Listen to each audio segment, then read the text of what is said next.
Hi! Welcome to Vinayak star kitchen. ఈరోజు video బిస్కెట్స్‌ని ఇంట్లోనే ఈజీగా ప్రిపేర్ చేసుకోవచ్చు. పిల్లలకి స్నాక్స్ లాగా ఇలా చేసి పెట్టండి. పిల్లలు కూడా చాలా ఇష్టంగా తింటారు. ఒక కప్పు గోధుమ పిండి ఉంటే సరిపోతది. మనం ఇంట్లోనే ఈజీగా బిస్కెట్‌లనైతే ప్రిపేర్ చేసుకోవచ్చు. ఇవి కరకరలాడుతూ సూపర్ టేస్టీగా కూడా ఉంటాయి. ఈ రుచికరమైన బిస్కెట్‌లని ఎలా చేసుకోవాలో ఇప్పుడు చూద్దాం. బిస్కెట్ల కోసం ఒక బౌల్ తీసుకొని ఇందులో నేనైతే 2 కప్పుల గోధుమ పిండి తీసుకుంటున్నాను. గోధుమ పిండిని జల్లించి తీసుకోవాలి. మీరు కావాలంటే మైదా పిండితో కూడా చేసుకోవచ్చు. ఇప్పుడు 2 కప్పుల గోధుమ పిండి వేసుకొని ఇందులోనే 2 టేబుల్ స్పూన్ల నెయ్యిని కరిగించి వేసుకోవాలి. ఆ తర్వాత కొంచెం సాల్ట్ కూడా వేసుకొని ఇప్పుడు మంచిగా మిక్స్ చేసుకోండి. ఇందులో మీరు బొంబాయి రవ్వ కూడా యాడ్ చేసుకుంటే ఇంకా క్రిస్పీగా ఉంటాయి ఈ బిస్కెట్స్. ఇప్పుడు ఇలా ఒకసారి మంచిగా మిక్స్ చేసుకున్న తర్వాత చూడండి, ఇలా ఒకసారి గట్టిగా మనం ప్రెస్ చేస్తే ఇలా ఉండలాగా రావాలి. మీకు ఉండలాగా రాకపోతే ఇంకొంచెం నెయ్యి కూడా వేసుకొని మిక్స్ చేసుకోవాలి.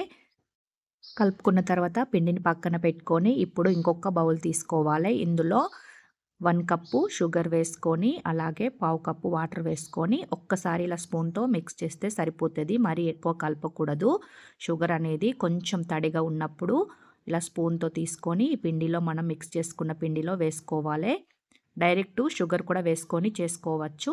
కొంచెం ఇలా వాటర్ వేసుకొని చేసుకుంటే మనకి షుగర్ అనేది కొంచెం కరిగిపోయి అక్కడక్కడ షుగర్ అనేది తగులుతూ టేస్ట్ బాగుంటాయి ఈ బిస్కెట్స్. ఇప్పుడు ఇలా మిక్స్ చేసుకున్న తర్వాత అవే వాటర్ కొన్ని కొన్ని యాడ్ చేసుకుంటూ పిండిని మనం చపాతీ పిండిలాగా మిక్స్ చేసుకోవాలి. మనకి కరెక్ట్ సరిపోతుందండి. 1 కప్పు షుగరు, పావు కప్పు వాటరు ఈ పిండికి కరెక్ట్గా సరిపోతుంది. వాటర్ ఏం అవసరం లేదు. మీకు కనుక ఏమైనా తక్కువ అనిపిస్తే కొన్ని వాటర్ కూడా వేసుకొని మిక్స్ చేసుకోవాలి పిండిని. ఇలా చపాతీ పిండిలాగా ఇలా మిక్స్ చేసుకొని ఇప్పుడు ఈ పిండిని కొంచెం కొంచెం పిండి ముద్దని ఇలా తీసుకుంటూ మళ్ళీ ఒకసారి మంచిగా ఇలా మిక్స్ చేసుకున్న తర్వాత ఇప్పుడు చపాతీలాగా రోల్ చేసుకోవాలి. అన్నీ ఇదే విధంగా బాల్స్ చేసుకొని పక్కన పెట్టుకోండి. డైరెక్ట్ మొత్తం పిండి ముద్ద కూడా తీసుకొని కూడా మనం చేసుకోవచ్చు. నేనైతే కొంచెం కొంచెం తీసుకొని చేసుకుంటున్నాను. ఇప్పుడు ఇలా చపాతీ చేసుకునే దానిపైన కొంచెం ఆయిల్ రాసుకోండి. ఎందుకంటే మనకి షుగర్ కరిగేటప్పుడు ఆ పిండి అనేది అతుక్కుంటుంది. షుగర్ అనేది కరుగుతూ ఉంటుంది. అందుకని కొంచెం ఆయిల్ పిండికి మనం చపాతీ పీటకి కూడా కొంచెం ఆయిల్ రాసుకొని ఇలా చపాతీలాగా రోల్ చేసుకోవాలి. మందంగానే ఉండాలి బిస్కెట్స్. మరి పల్చగా కూడా ఉండకూడదు. మీకు పల్చగా కావాలంటే పల్చగా కూడా చేసుకోవచ్చు. ఇప్పుడు ఇలా రోల్ చేసుకున్న తర్వాత సైడ్లకి ఉన్న ఎడ్జెస్ మొత్తం కట్ చేసుకోవాలి. ఇలా 4 సైడ్ ఎడ్జెస్ కట్ చేసుకొని ఇందులో 3 పార్ట్స్ కట్ చేసుకుంటున్నాను. ఇలా 3 పార్ట్స్ కట్ చేసుకొని ఇప్పుడు ఇలా మధ్యలోకి ఒకసారి కట్ చేసుకుంటే సరిపోతుంది. వీటిపైన బిస్కెట్స్ పైన నేనైతే ఇలా గీతలు పెట్టుకొని అయితే నేను డిజైన్ వేసుకుంటున్నాను. మీరు కావాలంటే ఫోర్క్ స్పూన్తో కూడా డిజైన్ వేసుకోవచ్చు. నచ్చిన షేప్లో మీకు నచ్చిన డిజైన్ వేసుకోవచ్చు. నేనైతే ఇలా గీతలు అయితే పెట్టుకొని బిస్కెట్స్ని అయితే ఇప్పుడు ఒక ప్లేట్లోకి ఇలా ఒక్కొక్కటిగా తీసుకొని ప్లేట్లో వేసుకోవాలి. అన్నీ ఇదే విధంగా చేసుకోవాలి. ఇంకొక పిండి ముద్దని కూడా తీసుకొని మళ్ళీ ఒకసారి మిక్స్ చేసి ఇప్పుడు దీనిపైన కొంచెం ఆయిల్ అప్లై చేసుకుంటూ మందంగా రోల్ చేసుకోవాలి. మీరు కావాలంటే ఇలా హ్యాండ్తో కూడా ప్రెస్ చేసుకొని కూడా చేసుకోవచ్చు. నేనైతే చపాతీ కర్రతోటి రోల్ చేస్తున్నాను.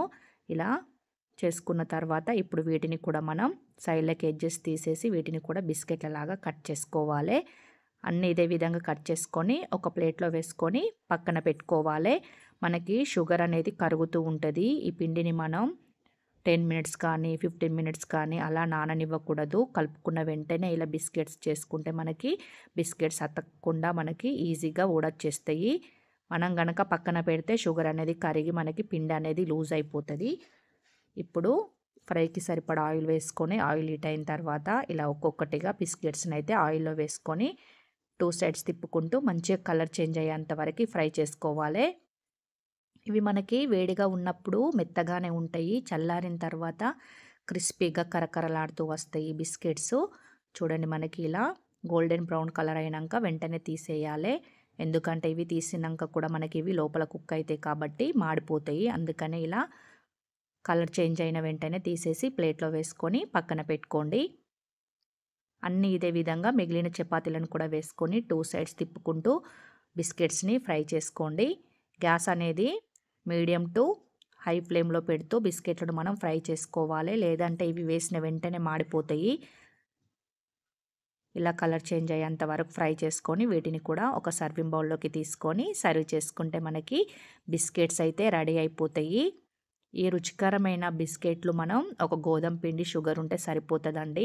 వీటితో మనం ఇంట్లోనే ఈజీగా బిస్కెట్స్ చేసి పిల్లలకి పెడితే పిల్లలు కూడా చాలా ఇష్టంగా తింటారు. అలాగే బయట ఫుడ్ కూడా తినడానికి ఇష్టపడరు.